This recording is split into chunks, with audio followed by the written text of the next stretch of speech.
L-ewwel ġimagħtejn ta' Novembru fissru 3 rapporti ekonomiċi ta' istituzzjonijiet internazzjonali li l-kol kemm huma konkludew li Malta għandha ekonomija b'saħħitha.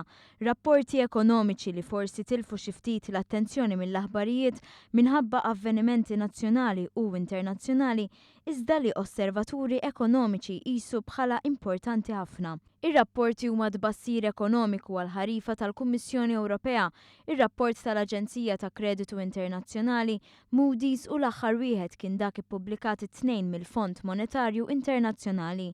Il-Fond Monetarju Internazzjonali bbat dik li jsejjaħ missjoni biex janalizza l-qagħda ta' Malta u l-konklużjoni tiegħu kienet Malta qed tikber b'mod b'saħħtu bl-għajnuna ta' inizjattivi politiċi. Jingħad ukoll li għalli ġej tkabbir ekonomiku mistenni jibqa' b'saħħtu u jsemmi numru ta' inizjattivi li se jwasslu għal dan.